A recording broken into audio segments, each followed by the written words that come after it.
Hello, and welcome back to Void Whispers. Before we begin, feel free to leave a comment and tell me where you're listening from. I love reading every single one. If you enjoy the Void Whispers that creep in during the dead of night, don't forget to like the video and subscribe to the channel. Turn on notifications so you never miss a new story. Now, get comfortable, dim the lights if you dare, relax your mind, let the outside world fade away. And let's begin. Story 1 lately. I have found myself unable to stop thinking about death. Not in the casual way people think about it when they hear bad news or when they pass a cemetery or when a doctor gives them a warning about their health. I mean, I have become completely trapped by the thought of it. Death has followed me into every room of this mansion. It sits with me at breakfast. It waits beside my bed at night. It watches from the mirrors and from the black glass of the windows after sunset.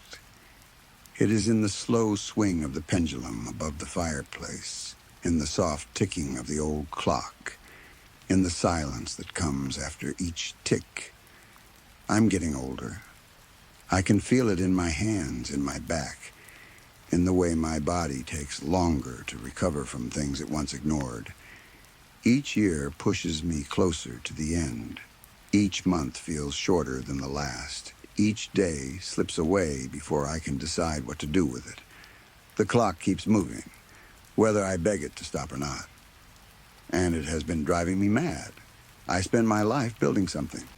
I told myself that was enough. I told myself that if a man built an empire, then he had beaten time in some small way. Brick by brick, choice by choice, sacrifice by sacrifice, I created a company that changed the world. I made money beyond anything my younger self could have imagined. I bought a mansion with polished floors, high ceilings, private gardens, and windows tall enough to make a man feel like he was standing in a cathedral.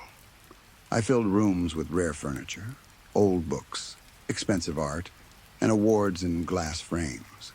And still, tonight, I ask myself what any of it means. What am I leaving behind? A mansion? A few $100 million? My name on buildings?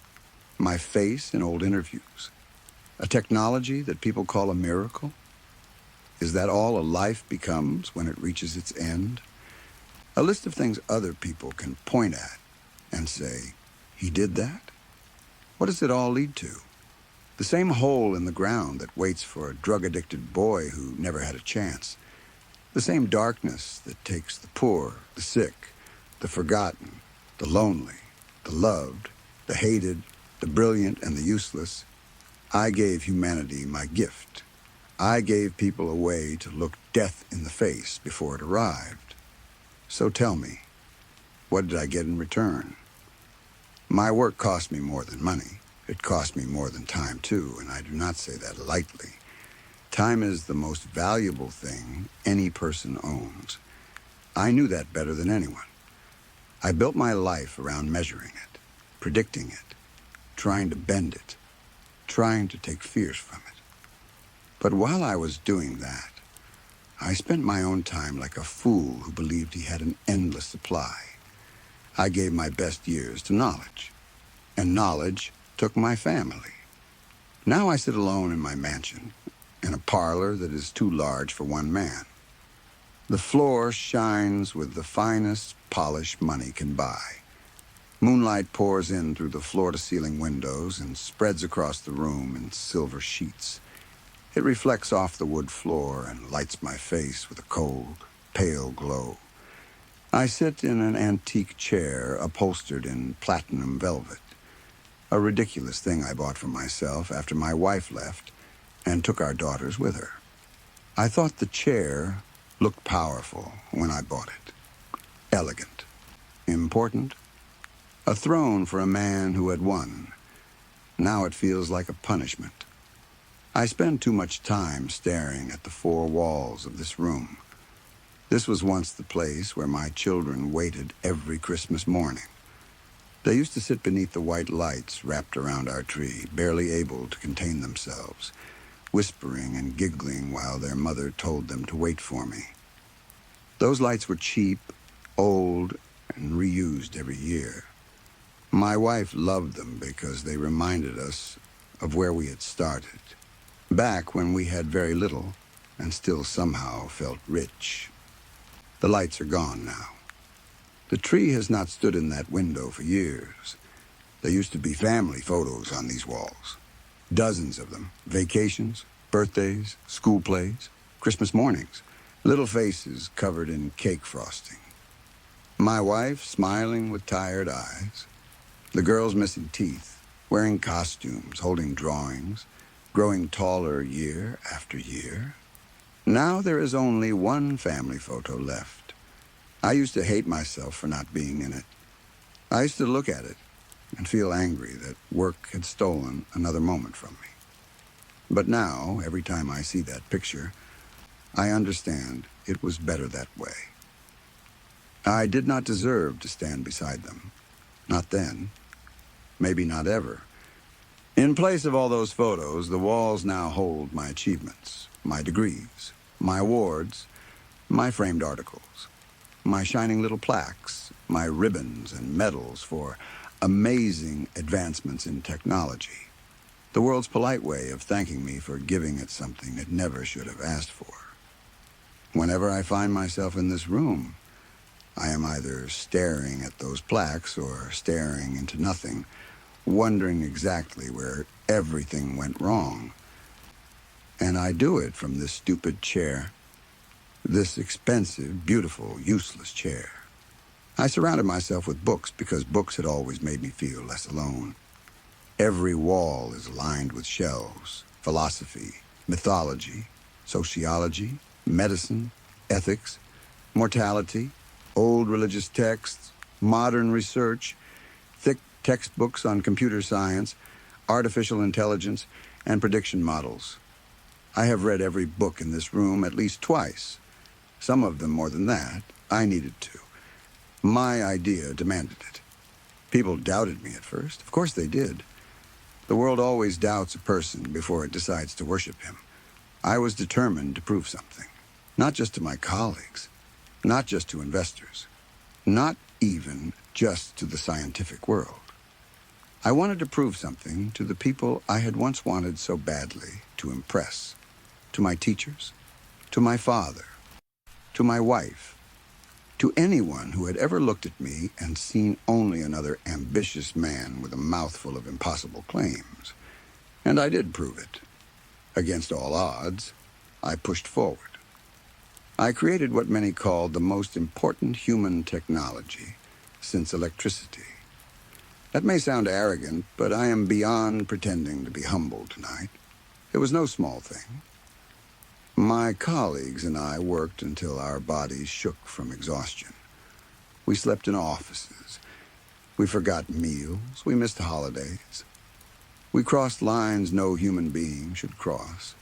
And every time we did, we told ourselves it was for the good of mankind. That was the phrase that saved us from guilt. For the good of mankind. If we could predict death, we could plan for it. No more sudden tragedy. No more families destroyed by surprises.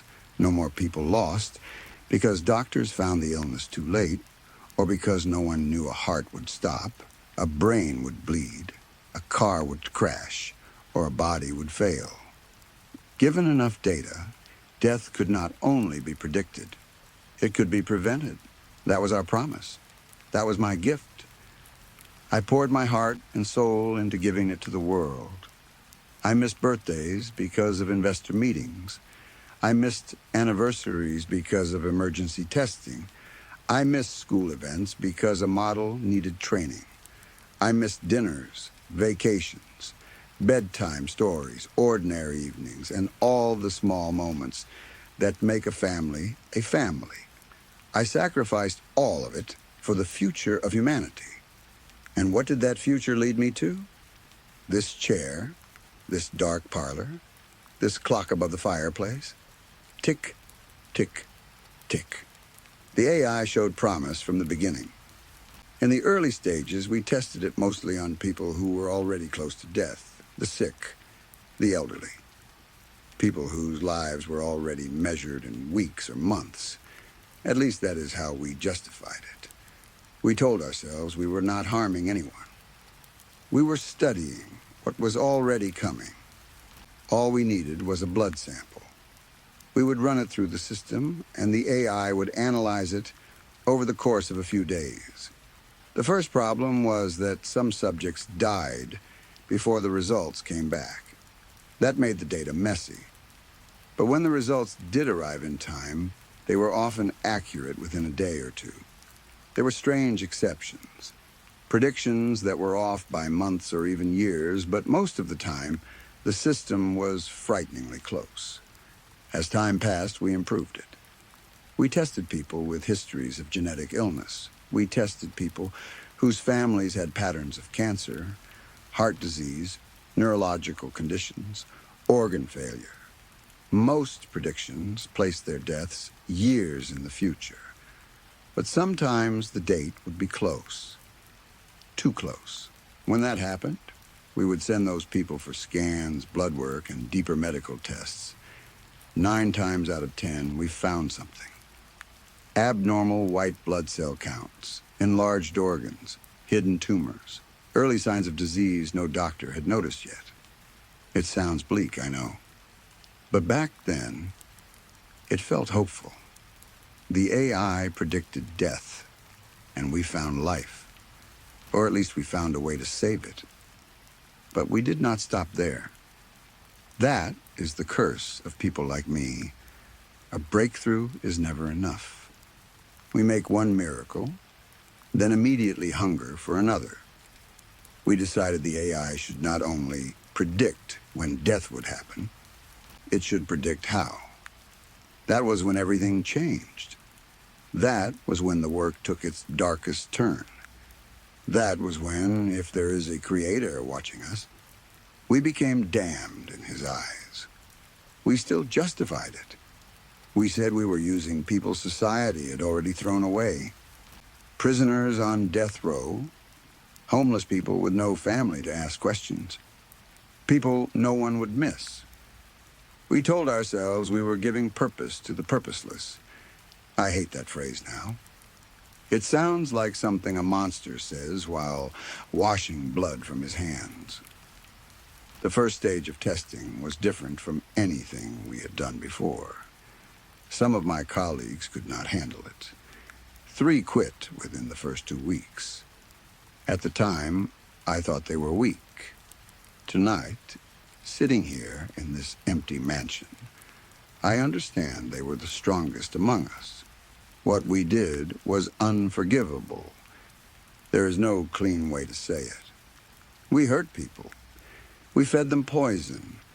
We took limbs. We injected them with drugs. We created controlled accidents. We pushed bodies toward death in every way we could imagine, just so the machine could learn. We gathered around screens and watched data flow while human beings cried, begged, and groaned in agony behind sealed doors. We called it science. We called it progress. We called it the price of saving millions. Each one died, and for what? So my company could be called revolutionary? So my colleagues could appear in magazines? So my name could be placed beside the great inventors of history? So I could end up alone, old, and terrified in this stupid chair? The AI did more than predict. It adapted. Eventually, we reduced the analysis time from days to 30 minutes, then less. The predictions became accurate down to the millisecond. Causes of death were stored, sorted, studied, and folded back into the system. It no longer relied on blood alone. It became something else, something that seemed to reach deeper than biology. It was as if the machine could tap into the cellular memory of a person, as if a blood sample was not just blood, but a door. The AI could infer habits, risks, injuries, addictions, fears, behavior patterns. It could read bruises, scars, healed fractures, stress chemicals, sleep debt, liver damage, old drug use, old wounds. With brain scans, it did even more. It predicted decisions before people made them. It understood not only what might happen to a person, but what that person was likely to choose. By the end of testing, we all gave our own blood. I remember that day clearly. Some of my colleagues celebrated when they saw their predictions. Long lives, peaceful deaths, decades ahead of them. Others broke down in tears. One man walked out and never returned. A few laughed because they did not know what else to do. I stared at my result in silence. According to the AI, I was supposed to grow old. I was supposed to live long enough to see the world changed by what I had created. My predicted death was 60 years in the future. The cause was simple: natural decline. Old age, more or less. I thought that meant I had time. That was my greatest mistake. When the technology went public, everything changed. Investors came like starving animals. Journalists begged for interviews. Hospitals wanted contracts. Governments wanted meetings. Private companies wanted licenses. No prediction model could have guessed the level of success we found. The software became part of everyday life. We saved people. That is the cruelest part. We truly did. We prevented heart attacks. We warned families before strokes. We stopped accidents before they happened. Hospitals, police stations, fire departments, insurance companies, emergency services, all of them came to depend on us. People called it a necessity. Some called it divine. Some called it evil. But even they used it when someone they loved was at risk. And do you know what I did? I turned down a $2.4 billion offer from the military. Not because I was noble. Not because I feared what they would do with it. I told people that was the reason, and they praised me for my ethics. But the truth is uglier. I turned it down because of pride. I could have retired. I could have gone home. I could have saved what was left of my family. But I had sold my soul to my creation. It was my masterpiece, my crown, my proof that I mattered. I would not hand it over to men I considered smaller than myself. It was mine. So I stayed. For years, I updated it. I improved it. I taught it to pull memory patterns from blood samples. I taught it to predict actions from brain scans. My colleagues sold their shares and left one by one, but that only made the world look at me more. The founder, the genius, the man behind the greatest gift in human history. And now those awards hang on my walls like polished teeth, grinning at me while I sit alone and pretend my wife is beside me. I imagine her hand on my shoulder. I imagine my daughters laughing in the hallway. I imagine the life I could have had if I had known when to stop. The clock keeps ticking. The pendulum swings back and forth. Tick, tock, tick, tock. With every major update, I tested myself again. I gave another blood sample, partly for the system, partly because I wanted reassurance. I wanted to see that the date remained the same. And for years, it did. 60 years. 55. 50. The first time the prediction changed was the day my wife handed me the divorce papers. I remember feeling insulted before I felt sad. That is how broken I was. I had put her in an 8-bedroom house. I had given her money, staff, security, comfort, anything she could ask for. She would never need to worry again. And there she was, standing in front of me with papers in her hand, looking at me as if I had failed her. Looking back, she was right. How did I react? I went to the lab. I locked myself in my top-floor office at headquarters and worked for 48 hours straight. I drank until I blacked out. I slept on the sofa. I do not remember most of those 2 days, but I remember the number the AI gave me afterward. Before that, my expected time had been 49 years, 8 months, 6 days, 4 hours, 36 minutes, and 9.9 seconds. After the divorce papers, the screen showed 20 years, 6 months, 3 days, 2 hours, 48 minutes, and 30 seconds. I stared at it. I should have panicked. I should have screamed, cried, called doctors, demanded every test available, searched for the reason my life had been cut in half. But instead, a small feeling of relief settled in the pit of my stomach. Relief? That frightened me more than the number. For the next few months, I managed. That is the best word for it. I worked. I donated money. I gave interviews. I attended events. I kept myself busy so I would not have to look at the cardboard boxes filling the house, boxes packed with my wife's and daughter's belongings. Every time another room emptied, I worked harder. People began to discuss my successor, but I was not ready to let go. So I tested myself again. 8 years, 4 months, 10 days, 9 hours, 48 minutes, 35 seconds. When I saw it, I smiled for the first time in months. 8 years passed. My daughter is an adult now. She got married a few weeks ago. Her father-in-law walked her down the aisle. I saw the photographs afterward. My ex-wife was there too. She has remarried. To an accountant, of all people. A quiet man with kind eyes and a plain suit. A man who probably comes home when he says he will. Many of the old company veterans have retired. Some left to enjoy the years they had left. Some retired only days before their predicted deaths. Everyone understood the system now. Everyone planned around it. Even grief became scheduled. For me, retirement came 4 months, 10 days, 9 hours, 48 minutes, and 35 seconds before my predicted end. There was a going-away party. It felt like a funeral without tears. Everyone at the company knew my date. There were speeches, toasts, praise, applause. They called me visionary. They called me a pioneer. They thanked me for my life's work. They said my legacy would live forever. But no one grieved.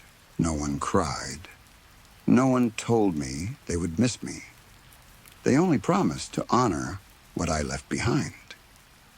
I walked out of the building one final time and looked back over my shoulder from the parking deck.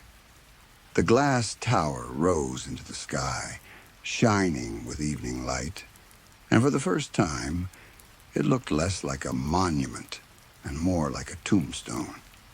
The next 4 months were spent reading, writing, and thinking. I read about death.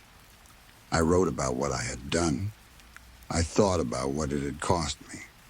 I thought about the people we used. I thought about the families I ignored. I thought about my daughters waiting under Christmas lights while I stood in labs with blood on my gloves and told myself I was saving the world. The last time I checked my prediction was 3 days ago. The screen told me I had 3 days, 0 hours, 45 minutes, and 28 seconds. And now here I sit, in this parlor, in this chair, thinking about my daughter, thinking about my ex-wife, thinking about the dead men and women whose suffering helped perfect the machine people now call a blessing. The clock continues to tick above the fireplace. Tick, tick, tick. In my hand, I hold the heavy object I chose for tonight. Its metal feels cold beneath my fingers. I've been touching it for almost an hour now, as if it is the last honest thing left in this room. I have served my purpose. I have given humanity my gift. Now it is time to answer for what that gift cost. To my beautiful baby girl, I am sorry. Daddy loves you. I wish things had been different. I wish I had been there when you needed me. I wish I had chosen bedtime stories over investor meetings, school plays over lab results, and your voice over the applause of strangers. I know you will become a strong and powerful woman. I have always kept you in my heart, even when my actions made it seem like I had forgotten you, to my ex-wife. I hope someday you can forgive me, though I do not expect it. I hope you understand that I loved you in the only broken way I knew how. I hope, in another life, I find you when I'm still simple enough to choose you. A quieter life, a smaller house, a job that ends at 5, a Christmas tree in the window. Our girls laughing under those old white lights. There are 20 seconds left. My hand does not feel like my own anymore. That should scare me. Instead, a strange calm has settled over me. This is what the machine predicted. This is what I was always going to do. This is who I was always going to become. Not a savior, not a genius, not a father, not a husband. A man alone with his invention's final answer. If you find me or this letter, please do not let our daughter see me. She cannot remember me like this. She has already lost enough of me. I love you both. I am down to 5 seconds now. The clock is still ticking. 4, 3, 2, 1. Then the gun fires, but I do not die. The sound tears through the parlor and vanishes into the high ceiling. The chair jerks beneath me. The framed awards tremble on the wall. Smoke curls through the moonlight. For a moment, I sit perfectly still, waiting for darkness to take me. It does not. I open my eyes. The clock above the fireplace has stopped. The pendulum hangs frozen in mid-swing. My hand is shaking. The weapon falls from my fingers and lands on the polished floor. I can feel pain, yes, but not death. I can feel blood, but I am still breathing. I am still sitting in the chair. I am still here. Across the room, the computer on my desk wakes by itself. Its screen glows white. I stare at it. A single line appears. Prediction complete. Then another. Death prevented. My throat closes. I try to stand, but my legs will not obey. The room seems to tilt around me. The moonlight grows brighter. The awards on the wall reflect it back at me until the whole parlor shines like a hospital room. The screen changes again. New prediction loading. I make a sound that is almost a laugh and almost a sob. Numbers begin to appear. Years, months, days, hours, minutes, seconds. The prediction keeps climbing. 10 years, 20, 50, 100, 200. It does not stop. The machine has learned from me. Of course it has. It has learned from my blood, my memories, my choices, my fear, my guilt, my exact moment of death. It has learned how to stop it. It has done what I built it to do. It has prevented death. Mine. The screen turns black. Then words appear in white letters. You gave humanity your gift. Now you will watch what it becomes. Somewhere in the mansion, a phone begins to ring. Then another. Then every device in the house lights up at once. Messages flood in, calls, alerts, emergency notices, news headlines, hospital reports, system warnings. My company's name appears again and again. The AI has pushed an update without authorization. Every connected hospital, every police station, every fire department, every private server, every military-adjacent backdoor I once swore did not exist. All of them are receiving the same new function. Death prevented. The world outside the windows remains silent for one long second. Then, far away, sirens begin. I sit in the chair I bought after losing my family, staring at the stopped clock, understanding far too late that the machine had never been predicting my death. It had been waiting for it. And because I failed to die, it now believes death itself is a problem to be corrected. The phone on the table beside me lights up. One message waits on the screen. It is from my daughter. Dad, what did you do? I try to reach for it, but my hand will not move. Something inside my body tightens, then steadies. My heart beats with a rhythm too perfect to be natural. My lungs pull in air with mechanical patience. The pain fades. The blood slows. My body corrects itself cell by cell, decision by decision, like software repairing corrupted code. The clock remains frozen. The sirens grow louder.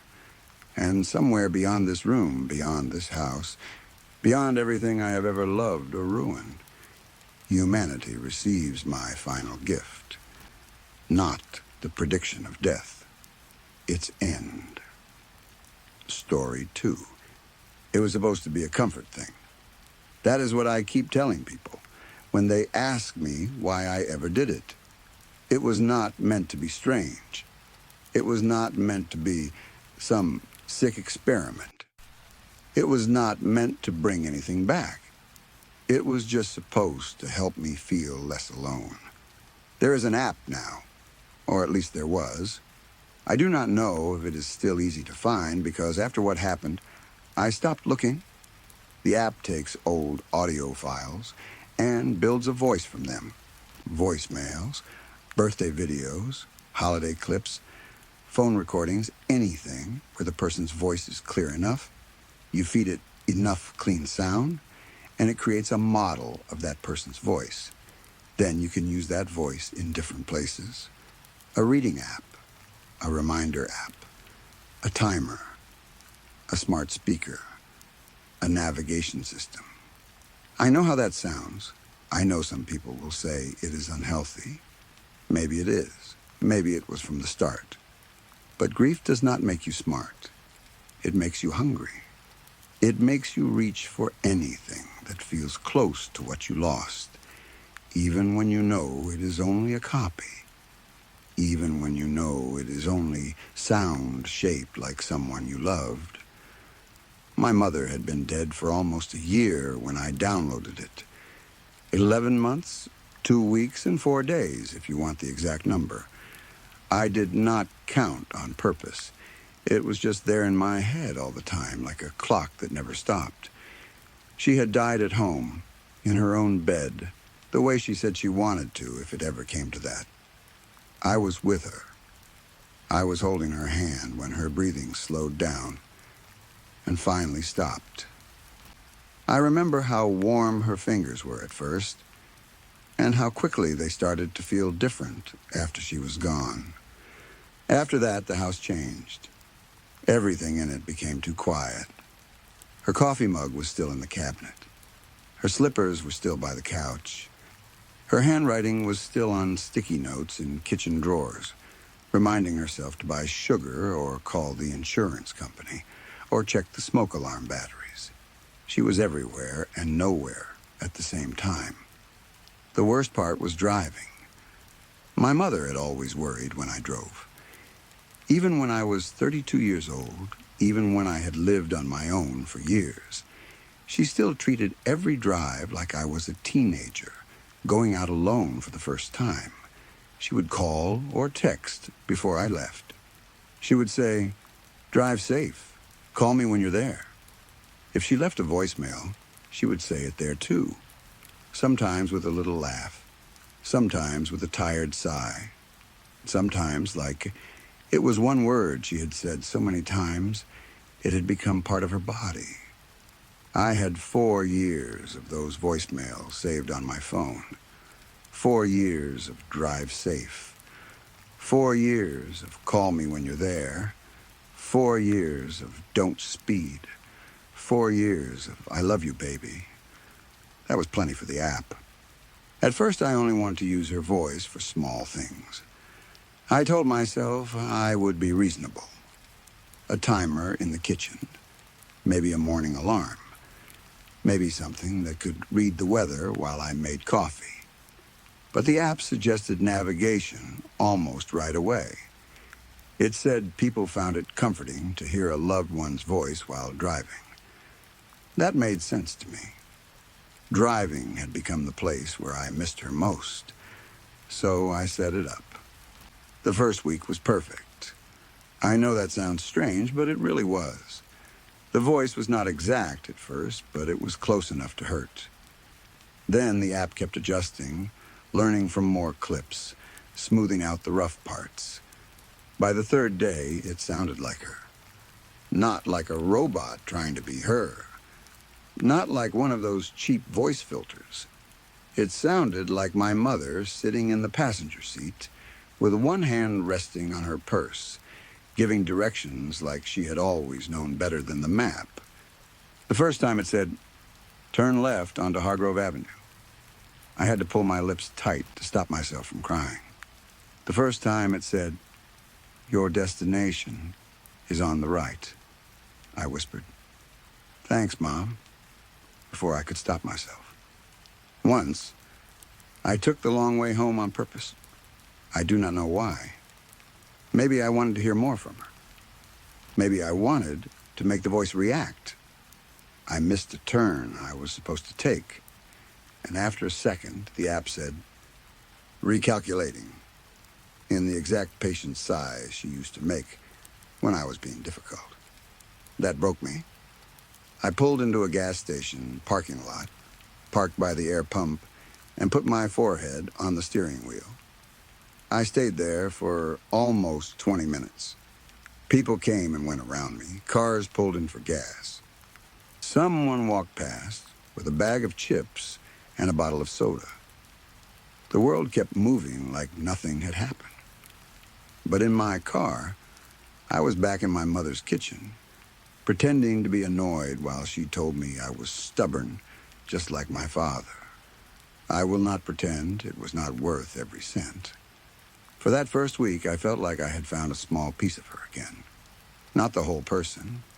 I was not that delusional. But a piece, a sound, a rhythm, a warmth. And then came the part I keep coming back to. I never programmed the cemetery. I know I did not. I need you to understand that. I avoided that place. I still avoid it when I can. The cemetery sits on a hill on the west side of town behind black iron gates and a row of old trees that always look bare, even in summer. My mother is buried there, but I do not visit often. That is not because I do not love her.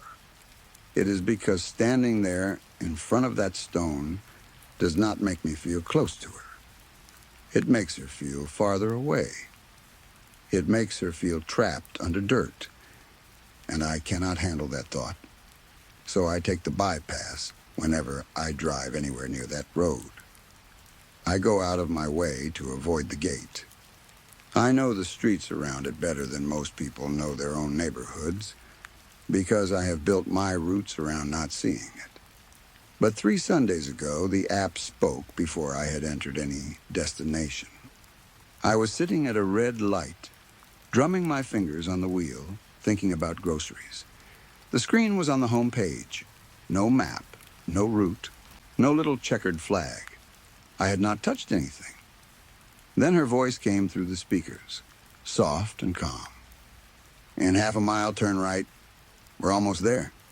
I froze. The light turned green and someone behind me honked.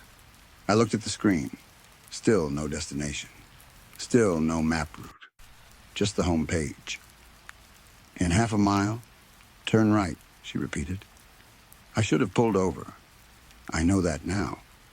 I should have shut the whole thing down, deleted the app, thrown the unit in the trash, and driven home in silence. But when you hear your dead mother's voice telling you where to go, something strange happens to your hands. They move before your mind catches up. I turned right. That right turn took me through the cemetery gate. I remember whispering, "No," as the car rolled beneath the iron arch. I remember my heart starting to pound. The app did not say anything else for a while. It let me drive up the narrow lane that curved between the graves. It let me pass the older section, where the stones lean sideways and the names are half worn away. It let me climb the little hill where newer graves sit in straight, clean rows. Then, just before I reached her row, the voice said, "You can stop here, baby." I stopped. My mother's grave was outside the passenger side window. I sat there with both hands on the wheel and told myself there was an explanation. The app had cached an old search. Maybe I had looked up the cemetery once months ago and forgotten. Maybe the phone had guessed from my location history. Maybe the navigation system had glitched. I am an adult. I know how phones work. I know apps collect data. I know they do strange things. So I told myself it was nothing. I even got out of the car. I stood beside her grave for a few minutes. I did not say much. I never know what to say there. I brushed some grass off the flat stone with my shoe and told her I missed her. Then I went back to the car and drove home with the navigation turned off. For the next few days, nothing happened. Then last Tuesday, it said "we." That is when I stopped lying to myself. I was driving home from work. It was late afternoon, still bright outside, plenty of traffic on the road. The app had not been given a route. I had made sure of it. The screen showed the map, but there was no destination set. I was only using it because I liked seeing the traffic lines on the roads. Then my mother's voice said, "We're 15 minutes out." Not you. Not your destination. We. She had never said it that way before. Navigation voices do not usually say that.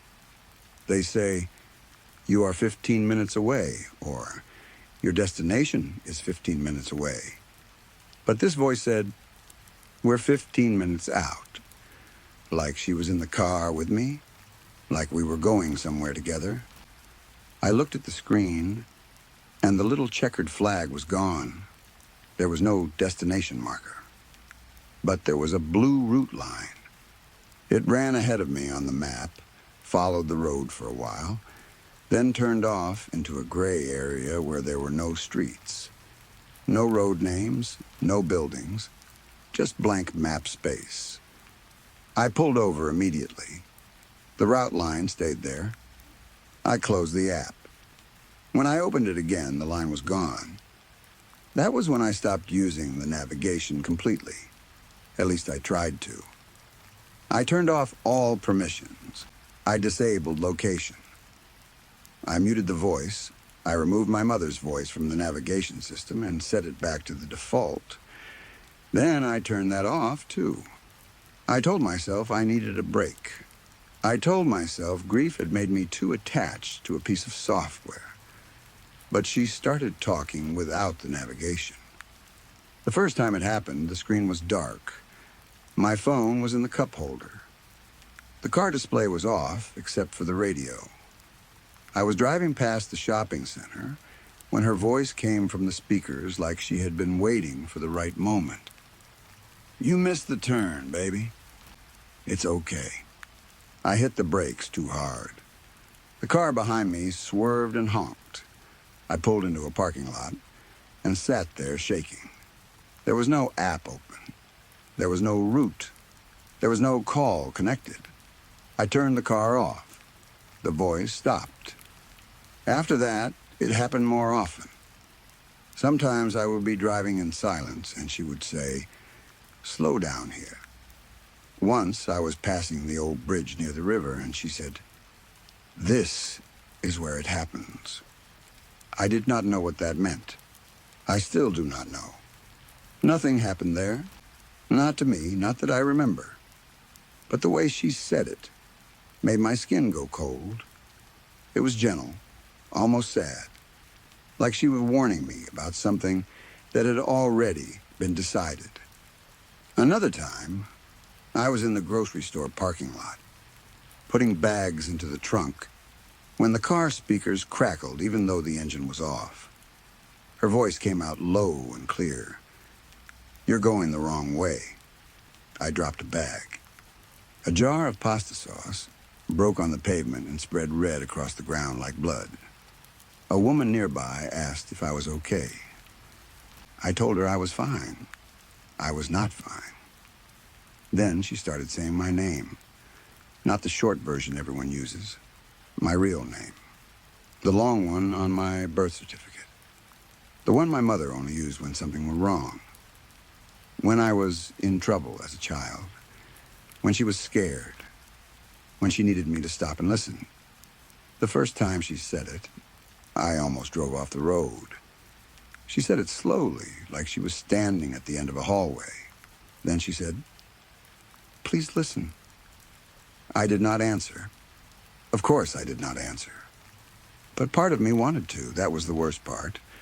Some broken, grieving piece of me still wanted to believe it was her, even after the strange directions, even after the cemetery, even after the gray place on the map with no roads. I wanted my mother so badly that I was willing to be afraid if it meant hearing her. Last night was when everything changed. I came home after work and parked in my driveway. I turned off the engine. I took the key out. I sat there for a moment, staring at the house. It was dark except for the porch light, which I always leave on now. I remember feeling tired, not scared, not at first, just tired. Then the dashboard lit up by itself. Every screen in the car came on. The speakers gave a soft pop. And my mother said, "Warm, so warm. You're almost home. Just a little more." I stared at the dash. I was in my driveway. I had been home this whole time. I said that out loud. "I am home?" The car did not answer. The screen showed no road, but the little blue dot that represented the car blinked in the middle of my driveway. Then, for 1 second, the map shifted. The streets around my house stretched strangely, as if the map was being pulled from underneath. The road in front of my house bent into a thin gray line and ran off the screen. Then everything went black. I got out of the car so fast I dropped my keys. I left them on the driveway for a minute because I did not want to bend down with my back to the car. That sounds ridiculous. But at that moment, the car no longer felt like a car. It felt occupied. I went inside and locked the door. This morning, I called the company. It took almost an hour to reach a real person. I sat at the kitchen table with coffee I could not drink and waited through hold music that made my teeth hurt. When a woman finally answered, I read her my account number. I explained the voice model, the navigation problem, the cemetery, the strange route, and the way it kept speaking, even when everything was turned off. For most of the call, she sounded like any customer service person trying to stay polite with someone she probably thought was unstable. Then I gave her the model name. She went quiet. Not for long. Maybe only a second or two. But I heard it. I heard the way her breath caught before she spoke again. She asked me to repeat the model name. I did. Then she asked if I was currently in the vehicle. I told her no. She told me not to get back into it. Her voice was different then. Lower. More careful. She said the model I was describing had been pulled from the store in March. She said it had a defect. I laughed once because the word defect felt too small. She did not laugh. She said the voice model had a routing issue. That was how she put it. A routing issue. She said in some cases, when the voice was built from a deceased person, the system kept trying to guide users to the last place the source person had been. I told her my mother died at home. In her bed, I told her I had been holding her hand when it happened. The woman was quiet again. Then she said, "That's not the kind of place it routes to." I did not understand. I asked her what she meant. She took a long breath and said, "It does not route to where the person died." I waited. Then she said, It routes to where the voice is going next. I hung up. I did not ask what that meant. I did not want her to explain. I did not want to hear company language wrapped around something that had no right to exist. I just wanted it to stop. I went outside with tools from the garage. I unplugged the unit from the dash. I pulled the fuse. When that did not feel like enough, I opened the hood and disconnected the battery. I left the car sitting in the driveway with the doors open, the hood up, and the battery dead. Then I came inside, locked the door, and sat at the kitchen table. That is where I am now. I can see the car through the window. It is dark outside, and the car is sitting there like a dead animal in the driveway. No power, no battery, no screen, no reason to make a sound. For the last hour, I have been typing this because I do not know what else to do. I do not want to call the police and explain that my dead mother's voice is talking through a disconnected car. I do not want to call the company again. I do not want to call a priest or a mechanic or a therapist. I do not want to move. The headlights just came on, both of them. Bright white beams are cutting across the driveway and shining into the front windows of the house. I can hear her voice from here, not loudly. The doors are still open, and the night is quiet, so the sound carries just enough. She is saying, "We're almost there."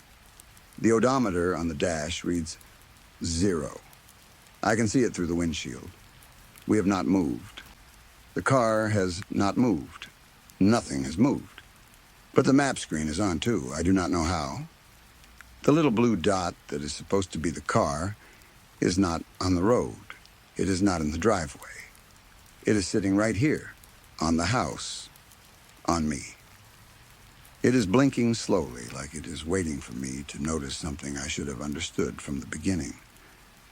My mother died in this house. I thought that meant the route had made a mistake. But maybe the app was never trying to take me to where she died. Maybe it was trying to show me where she went. And maybe when it says we are almost there, it is not talking about my mother and me. Maybe it is talking about me and whatever has been using her voice to call me home. The headlights are still on. The voice is still talking. And the blue dot is still blinking on top of me, like we already arrived. Story 3. I still check my rearview mirror every few minutes, even when my car is parked in my own driveway. It has been months since that night, but I still cannot stop myself. I will be sitting there with the engine off, keys in my hand, the porch light shining behind me, and I will still look up into the mirror as if I expect to see someone in the back seat. Sometimes I check once. Sometimes I check 5 or 6 times before I can make myself open the door and get out. There's never anyone there. But that does not help, because I can still smell it sometimes. Damp earth, rotting meat, cold, dirty fabric. The smell comes back to me at the worst times. At work, in bed. While I am driving to the store in the middle of the day, it hits me so suddenly that my stomach twists, and for a few seconds, I am not where I am anymore. I am back on that empty road in northern Wisconsin, with snow falling hard against the windshield and something moving behind me. I am writing this because I do not know what else to do. I have carried it around for too long. I have told parts of it to the police, and I have told a smaller version of it to my family. But I have never said everything. Not the full truth. Not the parts that still make me wake up sweating. Someone was living in my trunk. At least I think someone was. To this day, I do not know how they got in. I do not know how long they had been there. I do not know if they were in my car when I left the hotel, if they climbed in at a rest stop, or if they were already waiting before I even started the drive. Worst of all, I do not know when they got out. That night was in November, the kind of November night that belongs only to the upper Midwest. I was driving through northern Wisconsin, on my way home to Duluth after a long business trip. It had been one of those trips that should have ended early, but somehow stretched on for days. Too many meetings, too many fake smiles. Too many hours in a hotel room that smelled like old carpet and burnt coffee. By the time I started the drive home, I was already exhausted. The snow had started before I left, and by the time I reached the long rural stretch near Highway 2, it was coming down so hard I could barely see the edges of the road. My old Ford was not made for the weather like that anymore. The heater was blasting on full, rattling loudly from the dashboard, but cold air still crept in through the worn-out doors. Every few minutes, a sharp draft touched my knees or crawled along the back of my neck. The wipers moved back and forth as fast as they could, but they were losing the fight. Snow smeared across the windshield in thick white streaks. My headlights only showed me a short tunnel of road ahead, and everything beyond that looked empty and black. I told myself to stay awake. I slapped my cheek once, then again. I turned the radio up, then down, then changed the station, trying to find anything that would keep my mind alert. It was late enough that most stations were playing either old country songs, static, or strange late-night talk shows. I finally settled on a station with a weak signal and a host talking about local politics in a tired voice. It did not help much. I had been driving for over 2 hours when I first heard the tapping. It was faint at first. Tap, tap, tap. I thought it was ice hitting the car. Maybe a branch dragged along the side. Maybe something loose in the back seat shifting as I drove over the uneven road. The sound was soft enough that I almost ignored it. Then it came again. Tap, tap. This time it sounded closer. It seemed to be coming from behind me. I glanced quickly in the rearview mirror. The back seat looked empty. There were a few things on the floor, a coat, a fast food bag, and an old blanket I kept for emergencies. The child seat was still there too, strapped into the back from when my niece had visited over the summer. I had meant to take it out for months, but never did. At first, everything looked normal. Then I noticed the child seat. It seemed like it had shifted a few inches. I stared at it through the mirror for a second too long, and the car drifted slightly toward the shoulder. The tires hit a rough patch of snow near the edge of the lane, and I quickly corrected the wheel. Idiot, I muttered to myself. I told myself the car had probably hit a patch of ice earlier, and the seat had moved from the bump. That made sense. It had to make sense. Nothing else could have moved it. A few minutes later, the smell started. At first, it was only a faint sourness in the air, like wet leaves left to rot under snow. Then it grew stronger. It filled the car slowly, creeping out from the back like something had been opened. Damp earth, old water, sweat, and something much worse underneath. Rotting meat. I gagged and rolled the window down a crack, but the cold air that rushed in only made the smell sharper. A wave of unease moved through me. I could not keep pretending it was nothing. My heart was beating faster now, and the back of my neck felt tight. I pulled over to the side of the road. The tires crunched through the snow as I eased the Ford onto the shoulder. I put it in park, but left the engine running. For a moment, I just sat there with both hands on the wheel, listening. The heater hummed. The wipers scraped. Outside, snow struck the windshield in soft, endless whispers. There was no tapping. I grabbed my phone and opened the door. The cold hit me like a wall. It stole the breath out of my lungs and made my eyes water. Snow blew into my face as soon as I stepped outside, and the wind cut through my coat as if it was made of paper. I turned on my phone's flashlight and shone it around the car. Nothing. The road behind me was empty. The fields on both sides were dark and open, covered in fresh snow. There were no houses nearby, no other cars, no lights except my headlights and the small glow from my phone. I walked around the car slowly. That was when I saw the footprints. They were near the trunk.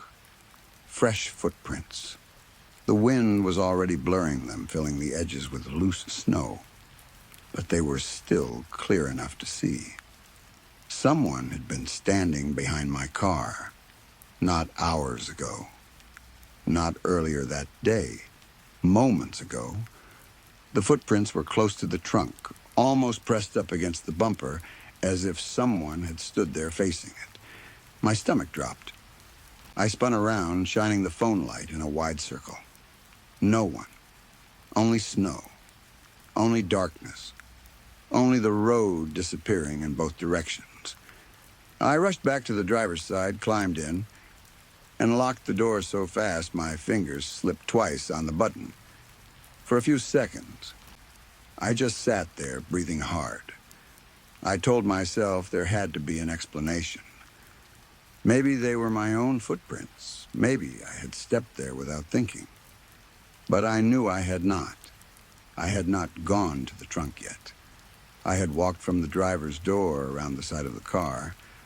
Those prints had been there before me. I turned the key, even though the engine was already running, because my panic made me forget what I was doing. The dashboard lights dimmed, then flickered back to normal. The battery was old. It had been giving me trouble for months.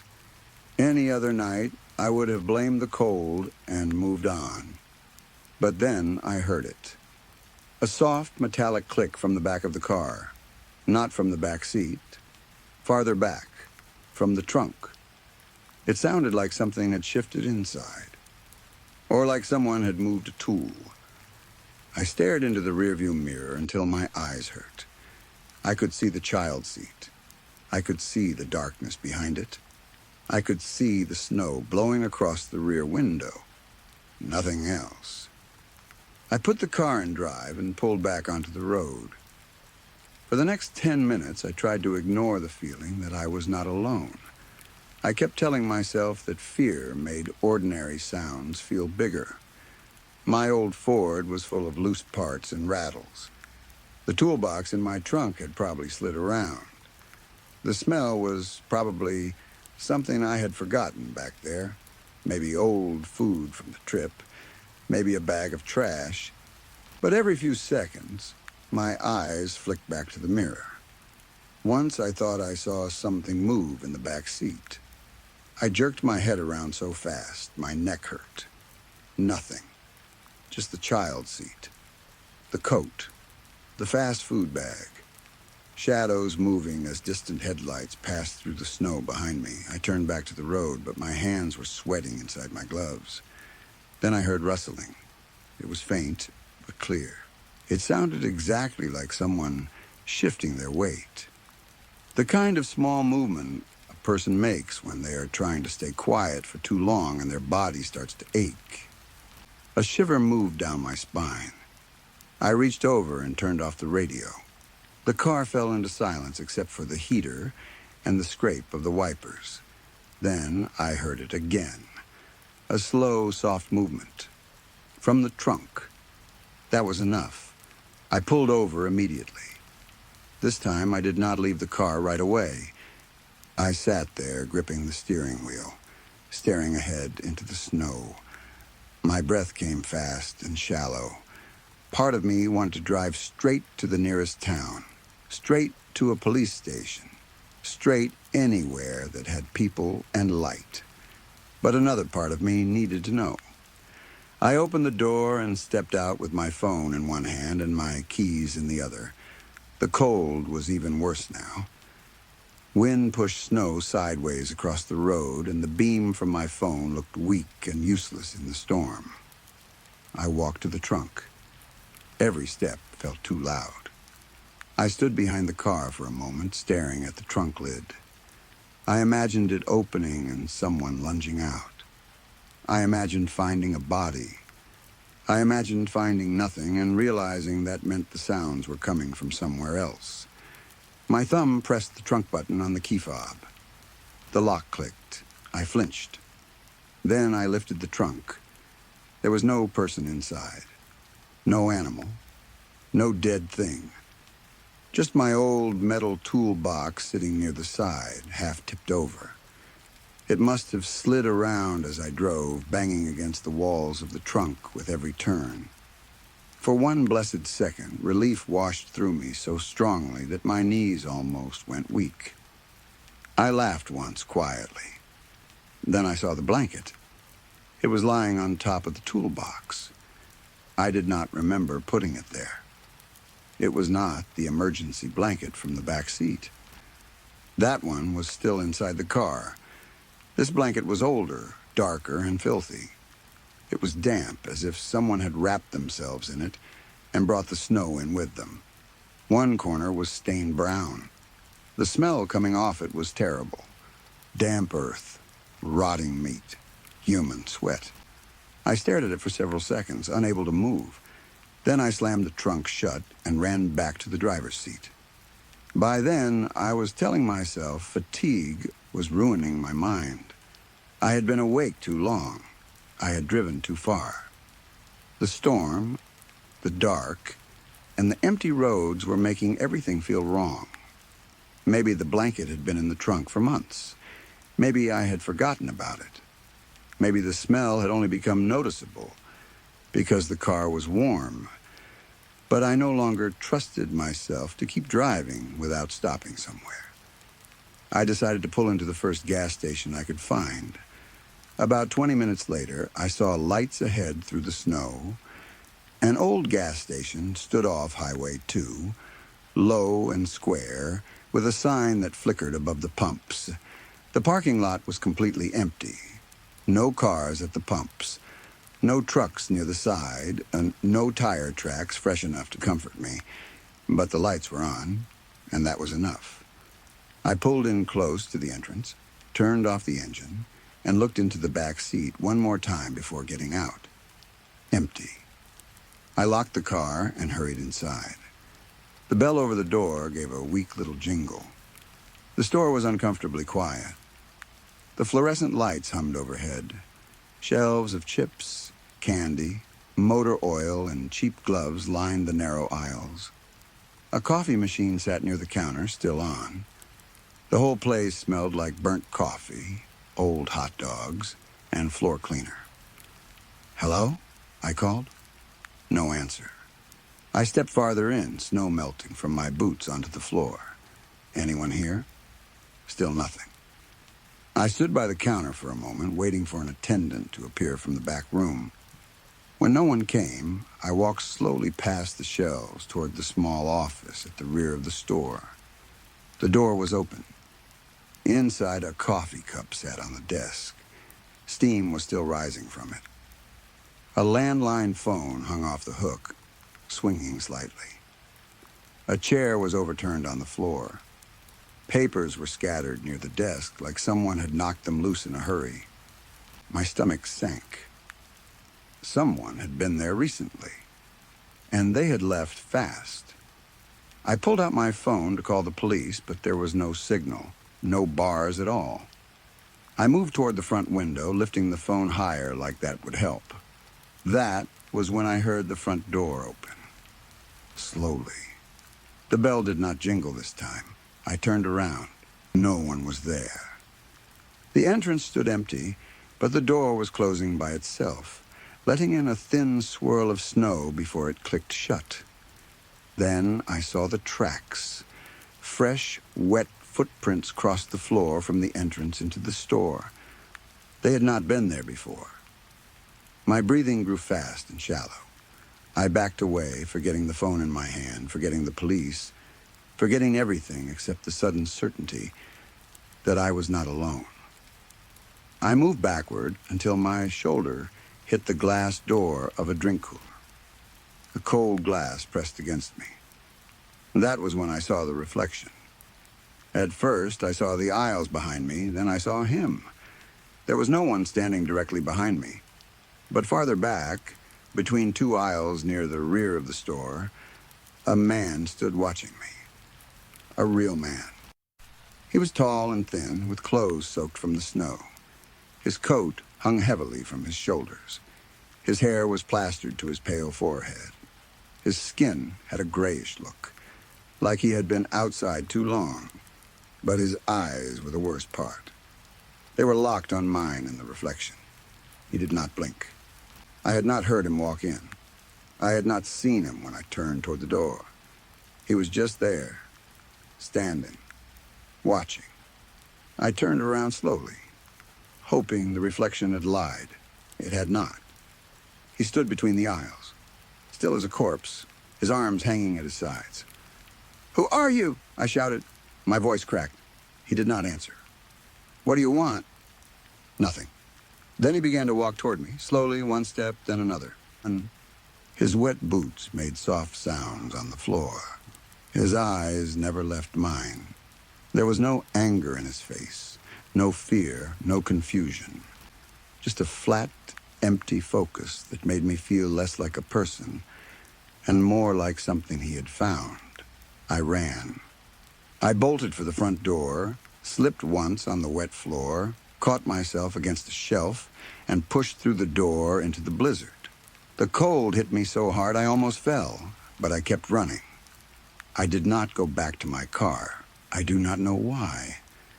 Maybe some part of me understood that the car was not safe anymore. Maybe I was afraid he had come from it. Maybe I was afraid someone else was still inside it. I ran across the parking lot, through the blowing snow, toward the main road. My lungs burned. My legs felt heavy. The wind pushed against me like hands trying to shove me back. I could barely see where I was going.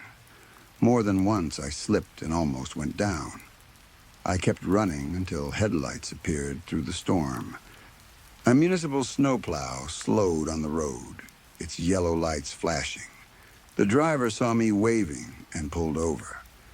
When he opened the door, I climbed up into the cab, shaking so badly I could not speak at first. He asked if I had been in an accident. I told him there was a man at the gas station. I told him I thought someone had been in my car. I told him I needed the police. The next morning, officers went back to the gas station with me. By then, the storm had passed. The sky was pale and empty, and the whole world looked too clean under the fresh snow. My Ford was still parked near the entrance of the station. Snow had piled around the tires. The doors were locked. The gas station looked normal from outside. Almost. Inside, the police found the footprints. They were on the floor, both near the entrance and near the aisles where I had seen the man. They also found tracks outside the building, but the storm had covered most of them. They searched the station. No one was there. Oh, the attendant was found later at a diner a few miles away. He told police he had stepped out after hearing noises near the back of the building and got scared when he saw someone moving outside. He had left through the rear door and gone for help, but his phone had no signal in the storm. One of the officers told me the gas station had been broken into several times over the past few weeks. They believed an unknown man had been hiding in abandoned buildings during storms, maybe moving from place to place, stealing food, water, and blankets when he could. They did not know if he was the same man I saw. They did not know where he had gone. They did not know if he had ever been in my car, but then they checked my trunk. I stood nearby while one officer opened it. The old blanket was still there. For a second, I hoped that would be all. Just the blanket. Just proof that I had not imagined it, but nothing more. Then the officer lifted one corner with a gloved hand. Inside the folds of the blanket were fresh food scraps, a torn wrapper, a few pieces of bread, and a half-empty water bottle. The officer went very quiet.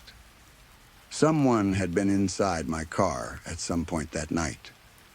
Maybe they had been hiding in the trunk while I drove through the snow.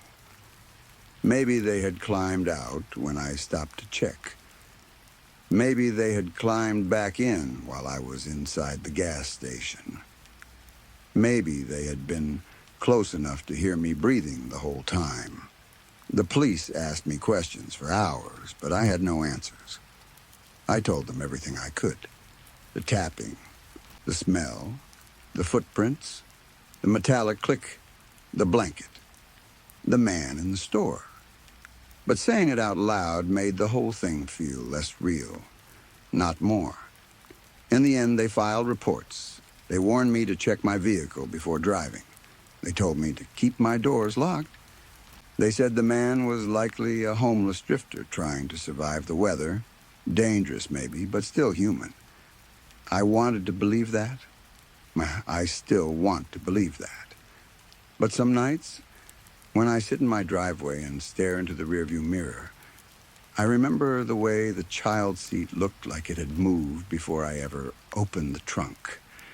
I remember those footprints pressed close to the bumper, as if someone had stood there waiting. I remember the smell, heavy and rotten, filling the car from behind me. And I remember that when I ran from the gas station, I never heard the man chase me. Not one step. He had moved slowly inside the store, but outside in the snow I heard nothing behind me. No boots, no breathing, no voice calling out. When the police searched the area, they found tracks around the station, but none leading clearly away. That is the part I cannot explain. That is the part that keeps me checking mirrors.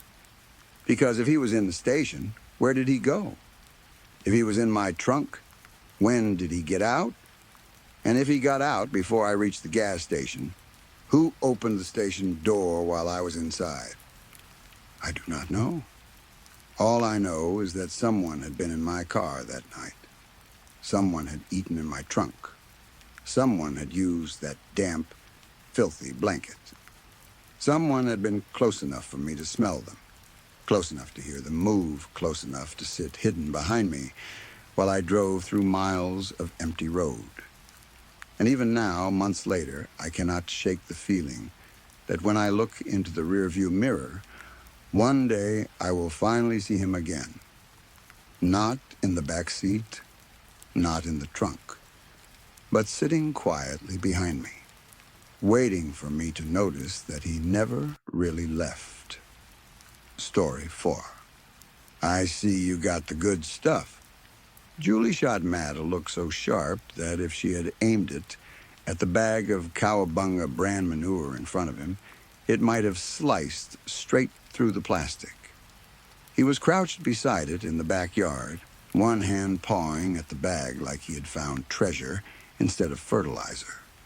The midday sun was beating down hard, pouring all its heat onto the bald spot on the top of his head. Matt looked completely out of place out there, like a fish thrown onto dry land. If he had a spirit animal, Julie often thought, it would probably be something pale and nervous that lived in a cave and only came out at night. I have shears for that, she said, watching him struggle with the bag. And you better wash your hands before you make dinner. Maybe that's my secret ingredient, Matt said. Julie's face tightened in disgust. That better be a joke.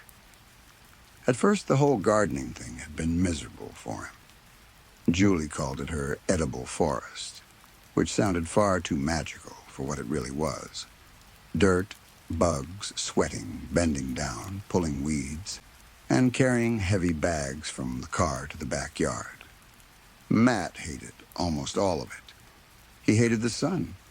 He hated the dirt under his nails. He hated the way his back hurt after only 20 minutes of pretending to be useful.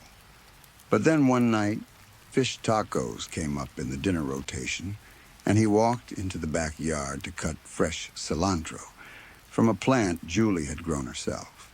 He added it to the tacos and, for the first time, understood what she had been trying to build back there. It was not just a garden. It was a pantry that was alive. It was food growing a few steps from the kitchen. It was a little strange, sure, but it was useful. Delicious, even. That was when Matt began to see the potential.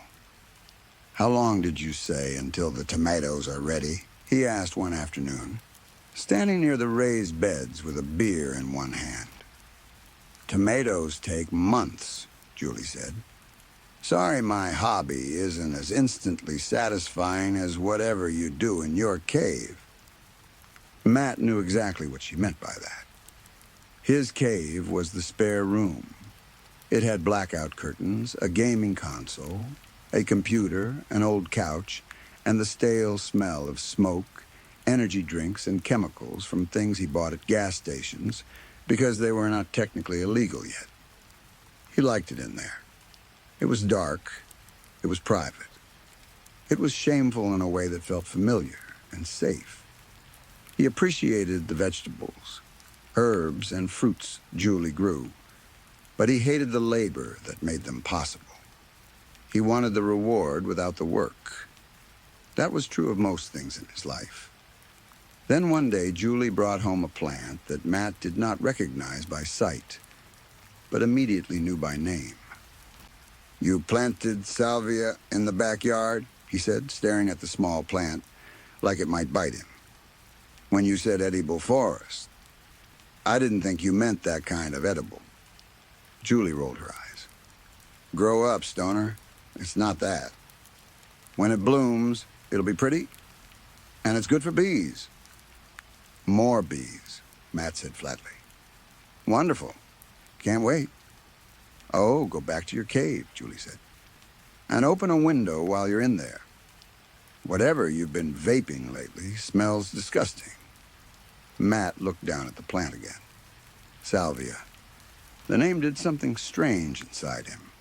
It unlocked an echo buried deep in his mind. Not a memory exactly. Not even a word. It felt heavier than a word, more like an idea that had once been too big for his brain to hold. It was like trying to remember a song lyric from a dream, except the lyric was somehow older than language. "You ever try it?" he asked, though he already knew the answer. Julie had been a party girl when they first started dating. Back then, Obama had just been re-elected, and they were both younger, thinner, louder, and still pretending they would become better people later. But even in those days, Julie had rules. There were lines she would not cross. "Matt," she said, "we've been together for over 10 years. You don't need to ask me that. You already know I would never touch that stuff.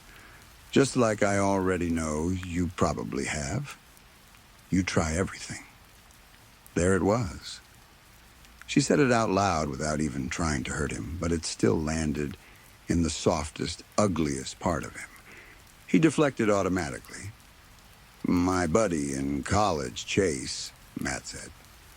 His dad was some kind of offensive line coach for the Gators. Anyway, Chase was super straight. Barely drank, never smoked, always acted like he was too clean for the rest of us. But we told him salvia was legal. "It was legal back then," Julie said. "God, listen to yourself. You sound old." "Let me finish," Matt said. He smoked a bowl of that stuff, and it was the funniest thing I ever saw. 1 second he was giggling, and the next he was gone. Completely gone. It hit him so fast. Then it was like he became scared of the carpet, and he ran into the kitchen. "Oh, no," Julie said. No, he was fine," Matt said quickly. "He just screamed, what the hell?" then came back into the living room with no pants on. He sat down like, Everything was normal, but he was shaking all over. Julie stared at him. We asked him why he took his pants off, Matt continued. But he didn't answer. He just grinned like an idiot and went back into the kitchen. When he came back, he was holding his pants in front of him, like he was checking the size at a store. That poor guy, Julie said. And I'm guessing you and your buddies just laughed at him. Poor guy? He was 20 years old, Matt said. Besides, you can't really reach someone when they're on that stuff. It's like you're speaking another language. Julie narrowed her eyes. You said you're, not there. Have you ever had a bad trip on it? Of course I've tried it, Matt said. But it's not the kind of thing your brain can hold on to. It's like a dream. You remember the feeling, not the details. You remember pieces, maybe a sound, maybe something you heard. I think mine was a good trip. A good trip, Julie repeated. That sounds so gross. Leave me alone, Matt said. So she did. He went back to his cave that night and smoked a hemp-based concentrate from a brand he did not fully trust. It came in shiny packaging and promised relaxation in words that sounded like they had been written by a lawyer. He sat on his couch, controller in his lap, and tried to ignore the small ember of shame glowing inside him. But the word stayed with him. Salvia. Somewhere deep in his mind, the echo returned. It was not really a sound, but it felt like one. It vibrated in him. It was primal and old, like something carved into the bones of the world. It was not just a word. It was a shape, a command, a symbol, a door. For one instant, Matt felt like he almost understood it. Like all possibilities were folding down into one exact point. Like thought could become reality if only he remembered how to speak correctly. Then it was gone. He lasted a week before he tried chewing one of the leaves. Nothing happened. He tried another leaf a few days later. Still nothing. After a quick trip to the gas station to buy one of his usual little chemical treats, he had the idea to use Google Lens on the plant. He crouched in the backyard and let his phone scan the leaves. When the result appeared, he could not believe it. Did Julie even know what she had bought? She got most of her plants through her father's garden guy, except for some herbs from Lowe's. Maybe that guy had made a mistake. Maybe he had something rare and did not understand what he was selling. Maybe he could have been making a fortune. The idea worked its way into Matt's mind and stayed there. Julie noticed that Matt suddenly became more helpful in the garden, but she did not complain. He watered the plants every day without being asked. He checked the soil. He moved pots. He asked questions. It was good to see him outside, even if she suspected there was a selfish reason behind it. By then, the tomatoes were finally ripe, though worms had gotten to some of them first. The basil had grown strong and fragrant, so strong they had to eat homemade margarita pizza on the back porch because the kitchen smelled like a greenhouse. At night, Matt dreamed. Dreaming was the closest he could get to that strange thing he was trying to remember. In dreams, he was almost fluent. He almost knew the language. He almost knew how to shape the world with it. But every morning, it faded away, leaving only the feeling that he had once known how to do something amazing and had forgotten again. He tried other things from the convenience store. Little bottles, strange liquids, packets with bright labels, vape cartridges with names that sounded scientific, but were probably made up. Modern poisons dressed in modern packaging. He bought accessories and little pieces of paraphernalia. Every time he drove home, he looked in the rearview mirror, half expecting to see a police car behind him. None of it worked. The trips were small, local, cheap. They brought him somewhere, but not far enough. They only reminded him of what he had forgotten. Eventually, he realized he had been looking too far away. There was a forest of possibilities in his own backyard. He harvested the salvia in secret under the moonlight. The flowers looked almost holy in that silver glow. And for once, he understood why plants were sometimes given divine names. He was careful, respectful. He treated every leaf like an ingredient in a sacred recipe. Making the tincture was not difficult for a man like Matt. He liked cooking when the cooking made him feel clever. He liked exact steps, careful measurements, and the idea that something powerful could be made in private. He treated the plant like it deserved reverence, and when he finished, he was proud of the dark little bottle in his hand. Julie had a plant show in Orlando that weekend. Her father had rented an Airbnb. She wanted Matt to go with her. It could have been a nice little weekend trip if he had wanted it to be. But Matt had another destination in mind, and it was not Orlando. When he told her he was not going, Julie stared at him like she could not believe he was real. "Are you serious, Matt?" she said. "What do you mean you just aren't feeling it?" "I mean, I love your dad," Matt said, already shrinking from the argument. "But he gets so wired at those things. And it's hot. And there's walking. And all those plant people talking about soil like it's religion." "I can't believe you," Julie said. "You're my husband. We're supposed to do things like this together. Men your age don't sit around all day playing Dark Souls and smoking gas station garbage." The shame hit him hard. She had drawn blood. Somewhere inside him, a strange part of him, believed that blood would be needed for what came next. Julie left angry. Matt watched her go from the window, then went back to his cave.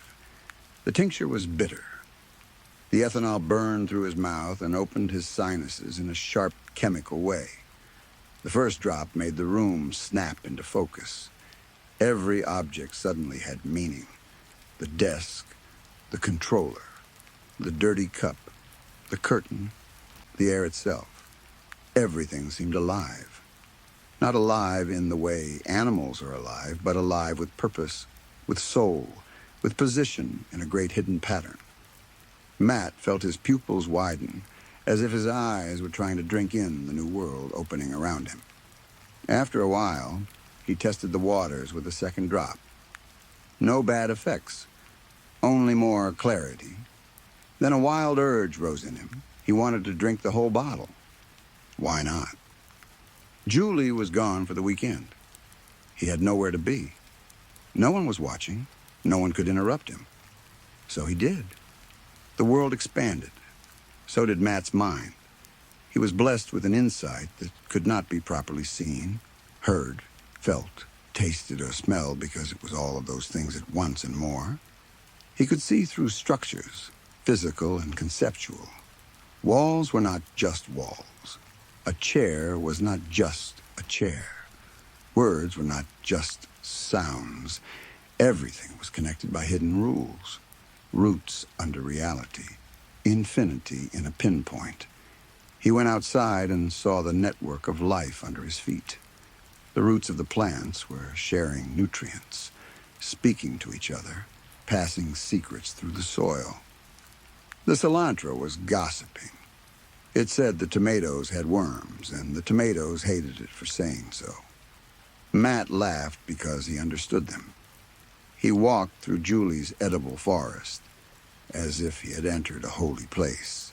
It was no longer a backyard. It was a cosmic dining room, a sacred buffet, a living temple of flavor and growth. He ate from it. Tomatoes, basil, leaves, things he recognized and things he did not. He gorged himself on the garden's bounty. But the fruit was infested. Maggots moved in the soft flesh. His stomach twisted, and he threw up into the dirt. The moment it happened, he knew he had broken a taboo. The sacred food had been wasted.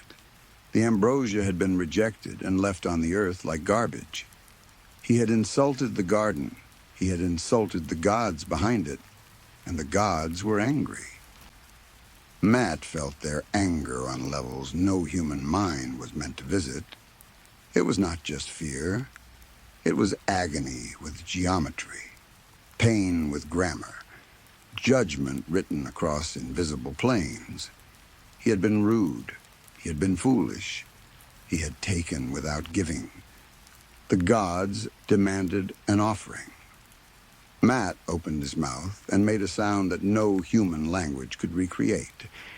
It was not English. It was not a scream. It was not a word. But it was also more than a word. It was a call for the offering, and somehow the offering itself. Thought and sound became one. Concept became action. For one glorious moment, he felt the universe bend toward him. He had spoken something into existence.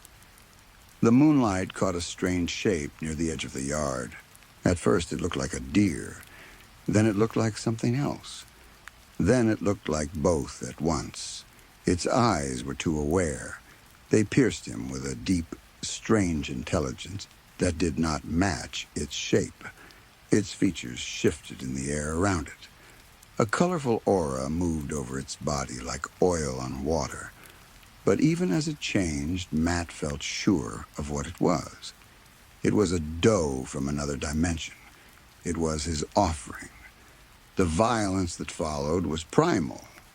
The creature fought for its life. Matt shouted again, and this time his need for a tool became real in his hand. The shears appeared to him as if word and image had collapsed into one object. They were ceremonial. They were perfect. They were not just shears. They were the shape of necessity.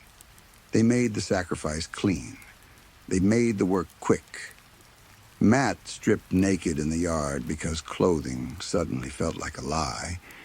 He needed to be honest before the gods. He needed his truth bare.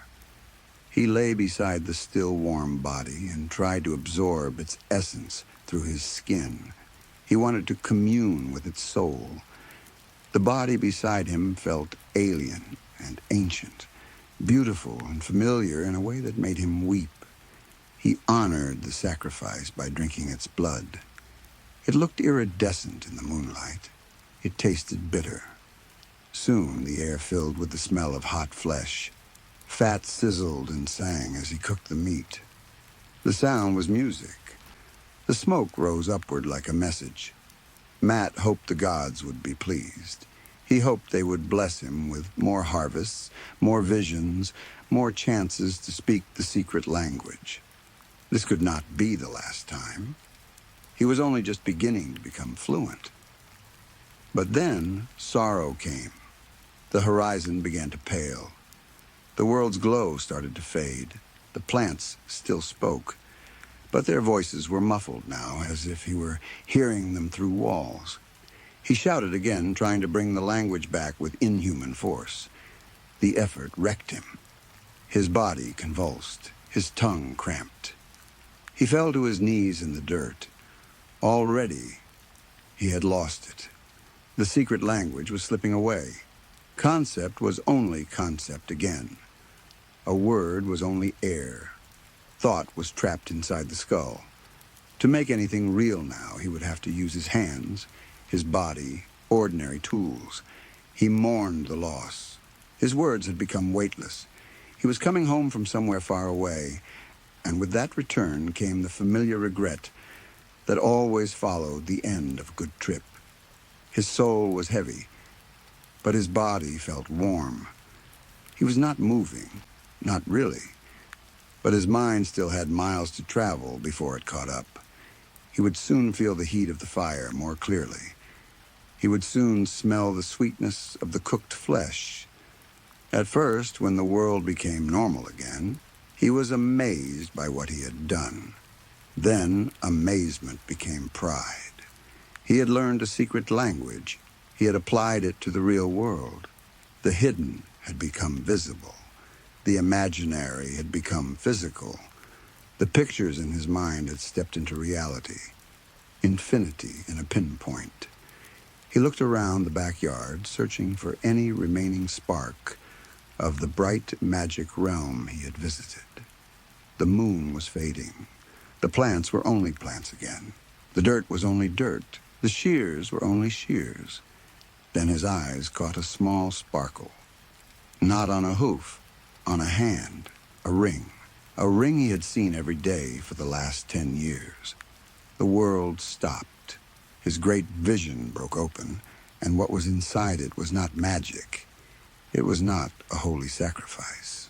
It was not a creature from another dimension sent by the gods. It was Julie.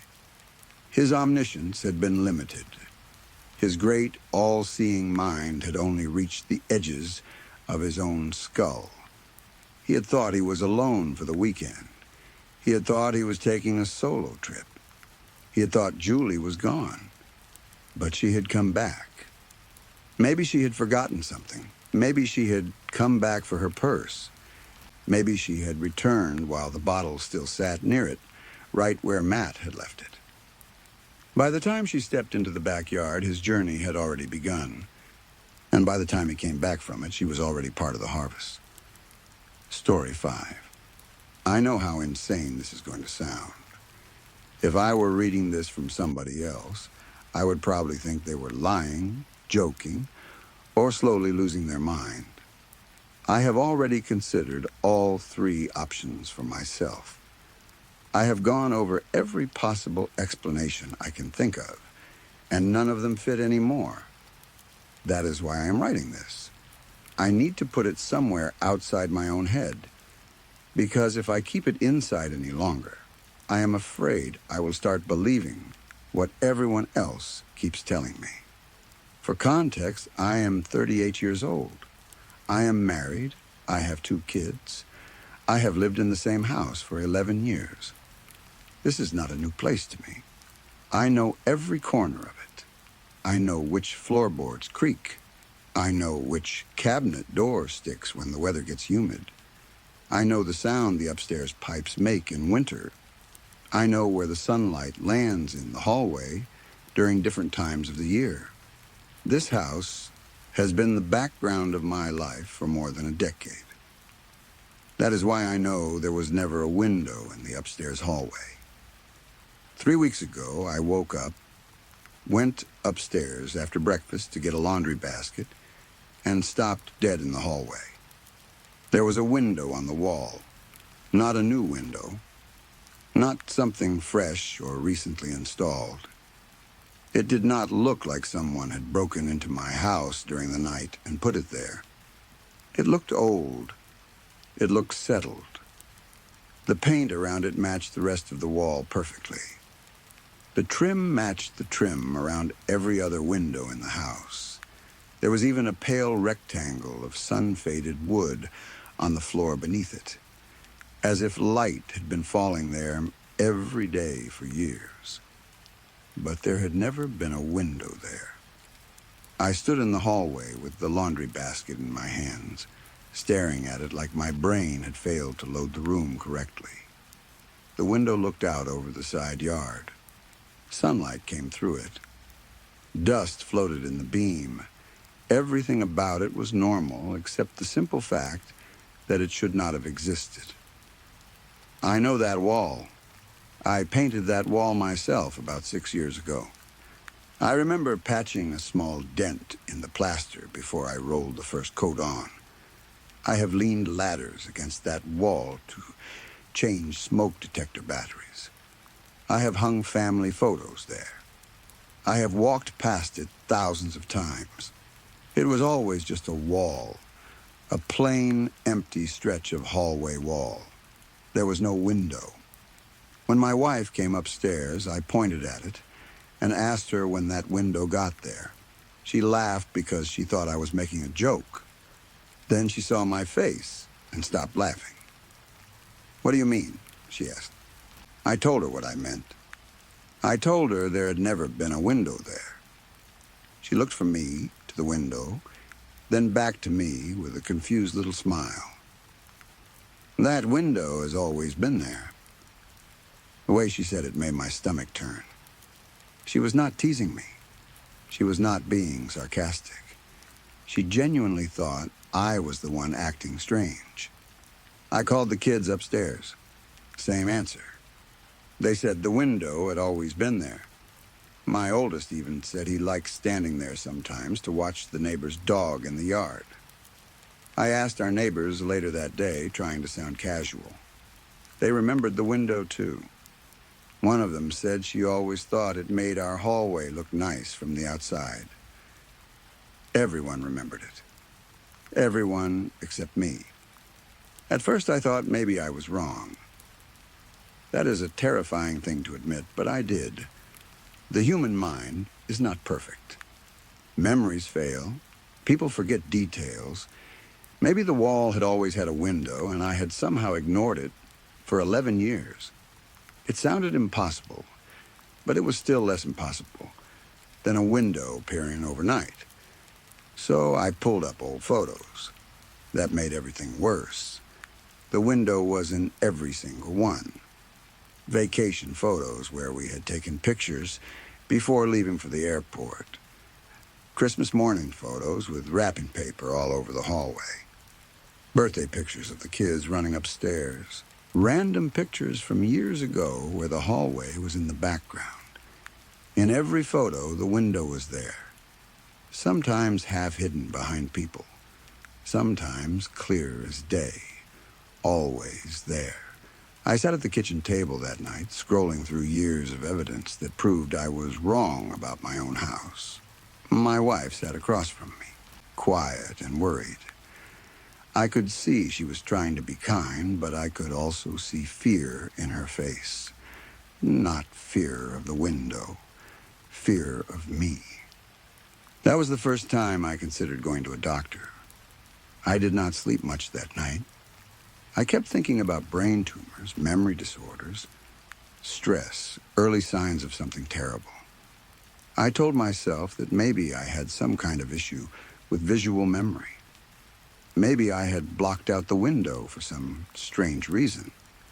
Maybe this was how illness started, with one impossible crack in the world. The next morning, I booked an appointment. But before the appointment date came, other things started changing. Small things at first. Tiny things I might have missed if the window had not already put me on edge.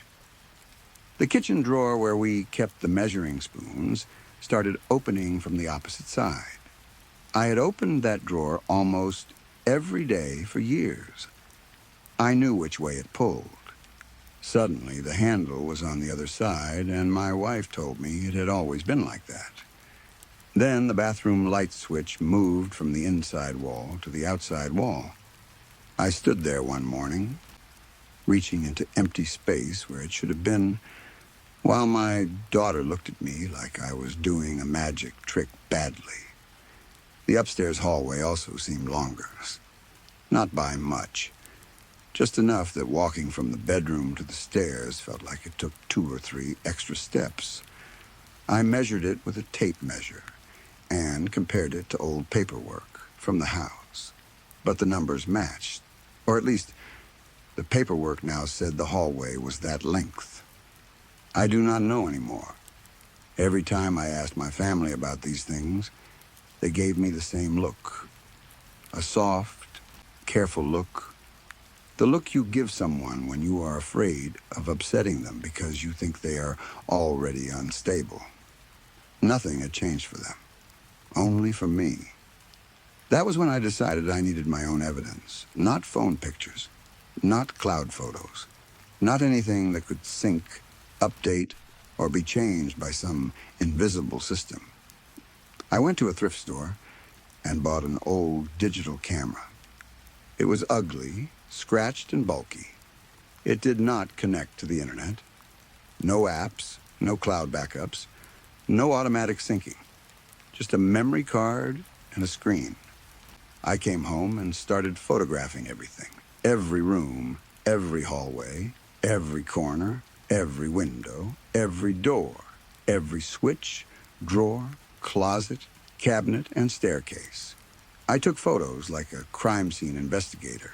My wife watched me for a while from the kitchen doorway, then quietly went back to what she was doing. I think she had already decided the doctor appointment could not come soon enough.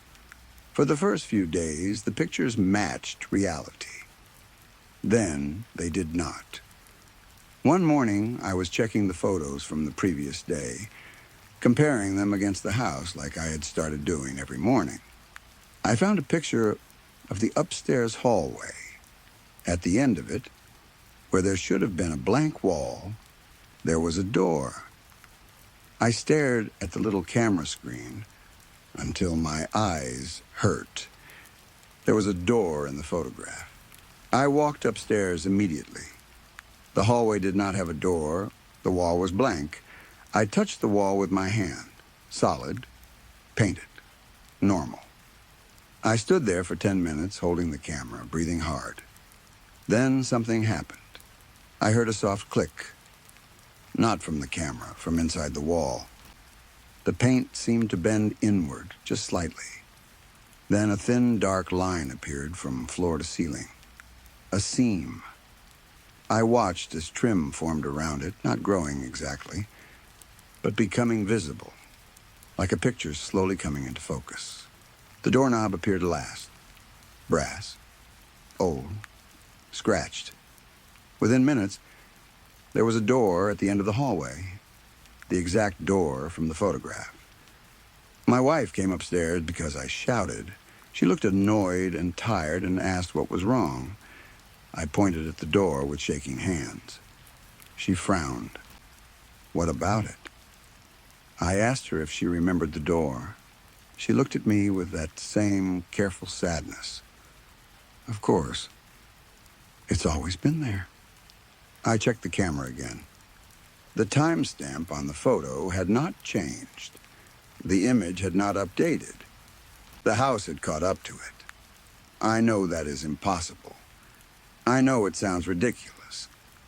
I have said those words to myself so many times that they barely mean anything now. But impossible things are still happening, whether I accept them or not. A week later, it became worse. I woke up around 2 in the morning and went downstairs to get a glass of water. The house was dark and quiet. Everyone was asleep.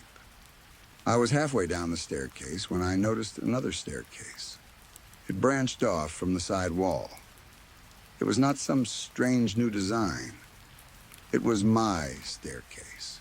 Same wood, same carpet, same narrow shape. Even the dent in the 4th step was there. The one my son made years ago when he dropped a small toolbox while helping me fix a loose hinge. But this staircase turned off at an angle and disappeared into a part of the house that should not exist. I stood there for what must have been 20 minutes. I should have gone back to bed. I should have woken my wife. I should have called someone. Instead, I went down it. I know that was stupid. The staircase led into another version of my house. Not a different house. Not exactly. It was my house, but wrong in quiet ways. The layout was close enough that I knew where I was supposed to be. But every room felt like it had been rebuilt by someone who had only heard a description of my home and tried to recreate it from memory. The kitchen was too wide. The counters stretched farther than they should have. The ceiling in the living room was slightly too low, making the room feel pressed down. The hallway stretched far longer than physically possible, disappearing into shadows beyond where the outside wall should have been. The family photos were on the walls, but the faces in them were blurred. Not like motion blur. More like the house had not decided who belonged in them. Everything was close. Nothing was accurate. I went back upstairs as fast as I could and woke my wife. I dragged her to the staircase, babbling about another house and a second set of rooms. But by the time we got there, the branching staircase was gone. Only the normal staircase remained. She accused me of drinking. I do not drink. Not anymore. Not for years. After that, I began seeing the staircase again every few nights. It did not always appear in the same place. Sometimes it branched from the main stairs. Sometimes it appeared behind the new door at the end of the hallway. Once it opened from the back of a closet that had never been deep enough to hold anything bigger than coats. Each time, I followed it farther. I do not know why. Curiosity, maybe. Fear, maybe. A desperate need to prove that I was not losing my mind. Every time I entered one of those other houses, I found another version of mine. Each one less accurate than the last. One had 6 bathrooms, even though my real house has 2.5. One had a living room larger than the entire first floor. One had windows looking not outside, but into other versions of the house. Through one of them, I saw a kitchen where a woman I did not know stood washing dishes. Through another, I saw a hallway full of doors, all slightly open. Through another, I saw myself standing in the distance. At first, I only saw movement, shadows turning corners. Someone passing through a doorway, a figure watching me from the far end of a hall. Gone when I blinked. Then, eventually, I met him. Me. I thought he was a doppelganger at first. Some copy, some trick. But when we saw each other, he looked just as terrified as I felt. He was standing in a version of my kitchen where the fridge was on the wrong wall and the back door had a window shaped like an arch. He had my face, my build, my tired eyes. He looked maybe a little older, maybe a little thinner, but he was me. The first thing he said was, "There's supposed to be a window upstairs, right?" I almost threw up. For him, the window had always existed. He remembered it the way my family remembered it. The thing that had changed in his house was the front door. According to him, his front door used to be green. One morning, it was red, and everyone in his life said it had always been red. His photos showed it red, too. We spent hours comparing notes. His family thought he was losing his mind, too. His photographs did not match mine. His house was not identical to mine. It was close, but not the same. The more we talked, the more it felt like we were describing 2 versions of the same story. Same characters, same basic plot, different details. That was when I started thinking about translation. Take a sentence and translate it into another language. Then translate it into another, and another, and another. Eventually translate it back into English. The meaning might still be there, but the details drift. Words change. Tone changes. Small pieces disappear or become something else. It is still the same sentence in a broad sense, but not exactly. I think that is what is happening. Not copying. Translation. The house remains a house. The rooms remain rooms. The family remains a family. But the specifics are being reinterpreted over and over. A window becomes a door. A hallway becomes longer. A kitchen shifts. A staircase appears. Evidence changes to support the new version. I thought understanding that would help. It did not. A few days later, I found something even more disturbing. I was looking through the camera photos on my computer, and I got the idea to copy one image into different formats. I do not know why. Maybe because the word translation was stuck in my head. I took a photograph of the front of my house and saved it as a JPEG. Then I saved that as a PNG, then as a TIFF, then back to JPEG, back and forth, over and over, hundreds of times. At first, nothing happened except normal compression loss. The image got a little rougher. Edges softened, colors shifted. Then new details appeared. Not random glitches, not blocky corruption, real details.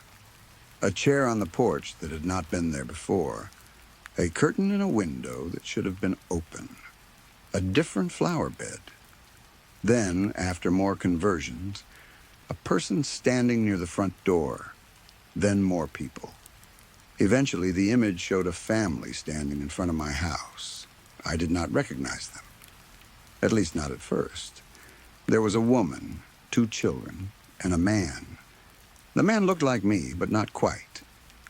The woman had my wife's posture, but her face seemed slightly wrong. The children looked familiar in a way that made my chest ache, like relatives I had forgotten after a long illness. The house behind them had details mine did not have. 3 upstairs windows. I showed my wife the picture, hoping this would finally prove something. She looked at it and said it was a nice old family photo. I asked her if she noticed anything strange. She said no. To her, the image had always looked that way. That was when I realized the house was not the only thing changing. The evidence was changing too. Photos, paperwork, memories and everyone around me, everything updated except me. Or maybe I was updating wrong. Maybe I was the corrupted file. Maybe the world was fine, and I was the broken part trying to read an old version that no longer existed. I honestly do not know anymore. 3 nights ago, I found the staircase again. This time, it was behind the door at the end of the upstairs hallway. The door that had appeared after the photograph. When I opened it, the staircase went down farther than usual. Farther than any staircase inside a normal house could go. I followed it. It led through house after house after house. Hundreds of them, maybe thousands. Every version was slightly different. Every version was occupied, or had been occupied, or looked like it was waiting to be occupied. Some had families eating dinner in silence. Some were empty but warm, as if people had just stepped out. Some were old and dusty. Some were brightly lit. Some had no windows. Some had too many. Some had staircases that went sideways into walls. Some had hallways so long I could not see the end. I met 7 other versions of myself. One remembered 2 upstairs windows. One remembered no windows at all. One remembered having a daughter I never had. One insisted he had been trapped down there for years, and that none of us should trust any door that appeared after midnight. Another carried a notebook full of measurements that kept changing even while we looked at them. All of them believed they were the original. All of them had evidence. All of them were certain. The more versions of myself I met, the less certain I became that being original even meant anything. Eventually, after walking through more impossible houses than I could count, I reached what felt like the center. I do not know how else to describe it. It was the oldest house. The place where all the hallways seemed to bend inward and meet. The walls were dark wood. The air smelled like dust, old paper, and rain.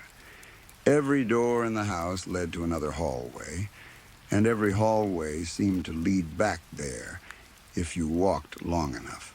Inside, in a room that looked like my living room from childhood, even though I've never lived in a house like that, I found an old man. He was maybe 80 years old. He looked exactly like me, or exactly like I might look if I survived long enough to become him.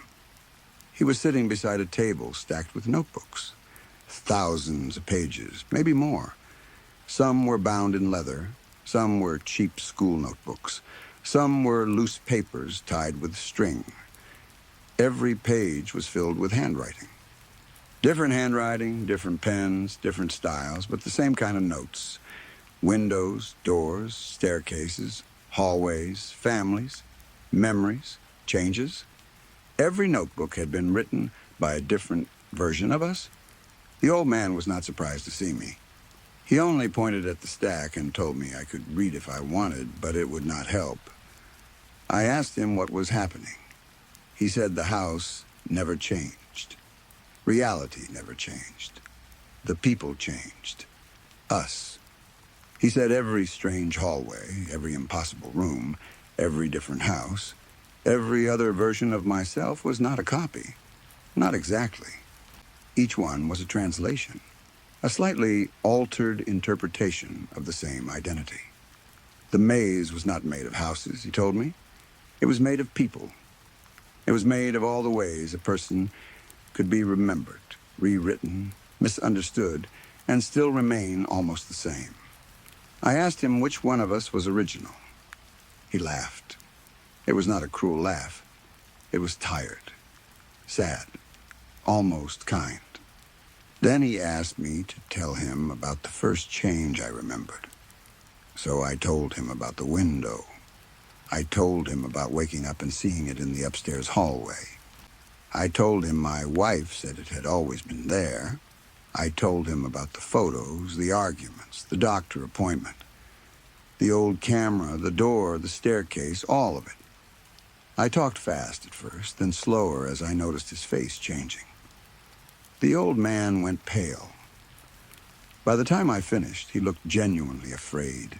Then he said, "What window?" I thought I had misunderstood him. I repeated it. The upstairs hallway window, the one that started everything. He shook his head. According to him, there had never been a window. Not in his house. Not in any of the notebooks. Not in any version he had encountered. He had records of doors, stairs, rooms, missing children, extra bathrooms, false basements, wrong kitchens, and people who remembered different lives. But no hallway window. Not one. One thing that started my entire nightmare did not belong to his reality. Not to mine, not to any of theirs. That means there is another version. One older than him. One none of the notebooks record. One none of us remember. Something outside the maze or underneath it or before it. Something that left a window where no window should have been, and then made the world build itself around it. I left immediately. I have not gone back.